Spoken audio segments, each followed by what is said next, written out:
Un endroit situé un peu au bout du monde, encore quelques kilomètres après Tataoui.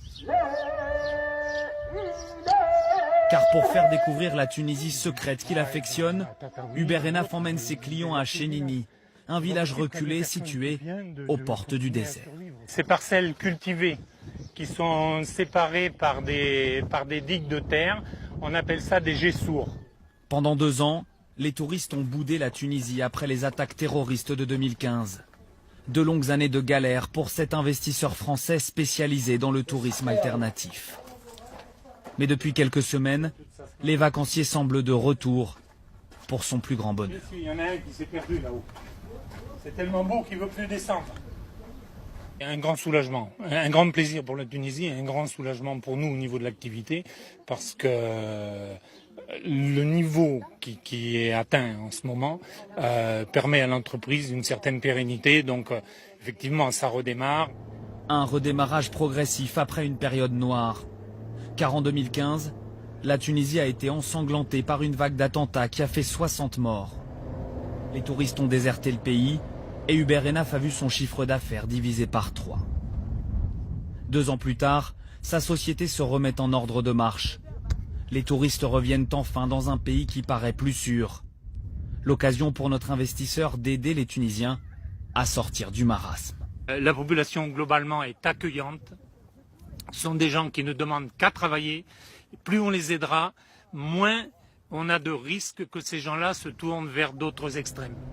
En moins d'1 an, le nombre de touristes français a bondi de 40% dans le pays. Parmi eux, Philippe Saludi, chauffeur de taxi à Belle-Île-en-Mer. Il a choisi de passer ses vacances au pays du jasmin malgré les menaces qui pourraient encore peser sur le pays. On est toujours un petit peu inquiet, quoi. On prévient nos familles pour dire où est-ce qu'on est, avec quelle agence on est parti, on ne sait jamais. On n'est pas loin de la Libye, hein, on est à 150 km. Mais passé les appréhensions, ce groupe de Français semble savourer sa toute première soirée dans le désert. On prépare son lit, c'est bien. Il y a des petites fenêtres.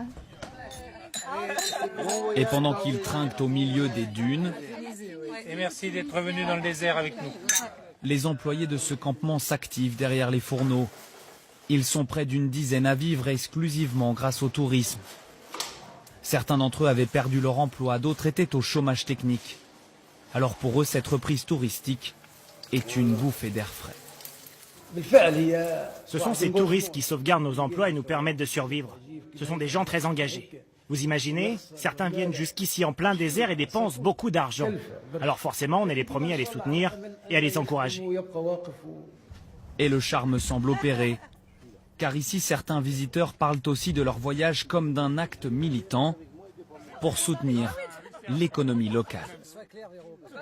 On vient aussi dans le but de se faire plaisir, de découvrir et puis de faire travailler les Tunisiens également. C'est de l'argent qui rentre dans l'économie locale et je pense que c'est important.